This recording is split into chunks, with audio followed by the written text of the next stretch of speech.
Hello दोस्तों, आज हम बात करेंगे यूरोपियन यूनियन की। ध्यान रखेंगे कि यूरोपियन यूनियन एक अलग चीज़ है और यूरोप एक अलग चीज़ है। तो यदि हम यूरोपियन यूनियन की बात करें तो European Union traces its origins to the European coal and steel community and European economic community, और ये इस्टेब्लिश्ड हुआ है 1951 में। ध्यान रखेंगे, और ये दो ट्रीटी के तहत हुआ है। एक है ट्रीटी ऑफ पेरिस और एक है ट्रीटी ऑफ रोम। इन दो ट्रीटी के तहत एक्चुअली यूरोपियन यूनियन को इस्टेब्लिश किया गया है। उसके अलावा यदि हम बात करें तो ये एक पॉलिटिकल और इकोनॉमिक यूनियन है। ध्यान रखें कि इसमें 27 कंट्रीज आते हैं। तो यदि हम सबसे पहले कि यदि कुछ बड़े देशों की बात करें तो रशिया जो है वो यूरोप में आता है। रशिया क्यों आता है यूरोप में? क्योंकि आप इसका कैपिटल देखें, ये मॉस्को, ये यूरोप की साइड पड़ता है, ना कि एशिया की साइड। इसलिए ये एशिया में ना आकर ये यूरोप में आता है। उसके अलावा यूक्रेन जो है, यूक्रेन अभी मेंबर नहीं बना है, इसने अप्लाई किया है। उसके अलावा यदि आप देखेंगे बेलारूस जो है, बेलारूस यूरोपियन यूनियन का मेंबर है। इधर यदि आप देखेंगे तो फिनलैंड, जिसने अभी अभी नाटो के लिए अप्लाई किया था, वो भी एक यूरोपियन का मेंबर है। यदि इसके अलावा यदि आप स्वीडन देखें, इन दोनों ने ही नाटो के लिए फॉर्मली अप्लाई किया था और ये दोनों ही पहले से ही यूरोपियन यूनियन के मेंबर हैं। इसके अलावा यदि आप देखें तो यहाँ पर नॉर्वे आपको दिख रहा होगा, नॉर्वे भी यूरोपियन यूनियन का मेंबर है।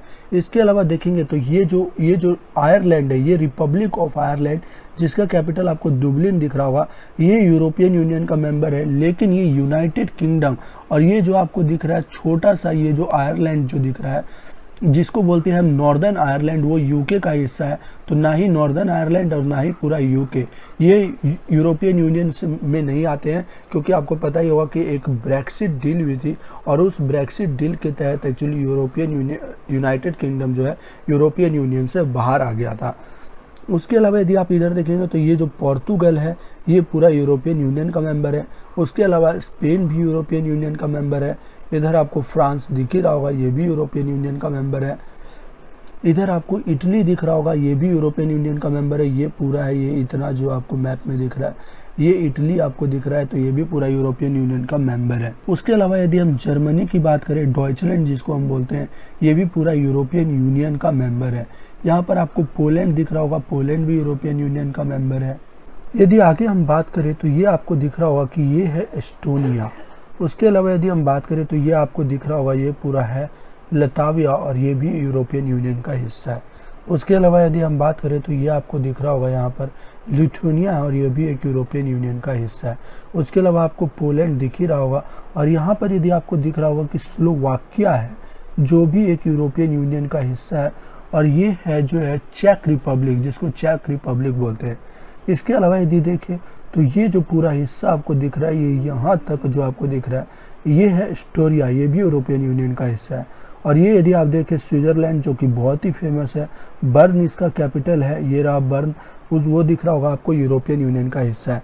इटली मैंने आपको बता ही दिया कि यूरोपियन यूनियन का हिस्सा है। उसके अलावा यदि हम बात करें तो ये जो आपको दिख रहा है क्रोएशिया, जो कि फुटबॉल के लिए बहुत ज़्यादा जाना जाता है, ये जो क्रोएशिया यहाँ पर आपको पूरा दिख रहा है, ये भी यूरोपियन यूनियन का हिस्सा है।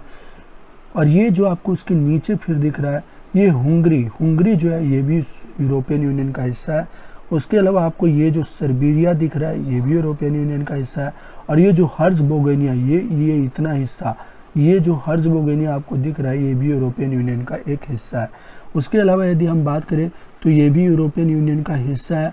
और ये जो है अल्बानिया भी जो है यूरोपियन यूनियन का हिस्सा है। इधर है मैसिडोनिया, ये भी यूरोपियन यूनियन का हिस्सा है। ये आपको जो पूरा यहाँ पर जो आपको ग्रीस दिख रहा है, ये भी यूरोपियन यूनियन का हिस्सा है। ये जो आपको दिख रहा है, ये है मोन्टेग्रो, ये मोन्टेग्रो भी यूरोपियन यूनियन का हिस्सा है। रोमानिया, बल्गारिया आपको मैंने बता ही दिया, जर्मनी वगैरह मैंने आपको बता ही दिया। ये जो डेनमार्क जो शायद छूट गया था, ये भी एक यूरोपियन यूनियन का हिस्सा है। बेल्जियम यूरोपियन यूनियन का हिस्सा है, और जिसका एक्चुअली कैपिटल है ब्रसेल। यहाँ पर आपको दिख रहा होगा कि ये जो नीदरलैंड्स है, ये भी यूरोपियन यूनियन का एक हिस्सा है।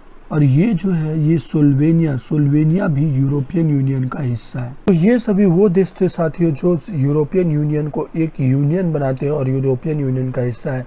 ध्यान रखें कि ट्रीटी ऑफ रोम 1951 के तहत एक्चुअली यूरोपियन यूनियन का गठन किया गया था, और इसके तहत 27 कंट्रीज आते हैं।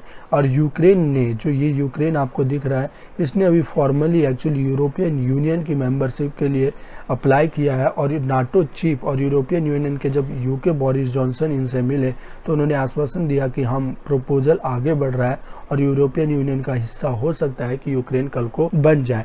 इसके अलावा रशिया ने भी इस पर कोई खास नाराजगी नहीं जताई है यूरोपियन यूनियन के मेंबरशिप को लेकर। उन्होंने कहा है कि ये उनका बिल्कुल सोवराइन मैटर है कि वो किसको ज्वाइन करेंगे और किसको नहीं ज्वाइन करेंगे। तो उम्मीद है दोस्तों आपको ये वीडियो पसंद आया होगा। मिलते हैं कल नए वीडियो में नए मैप के साथ।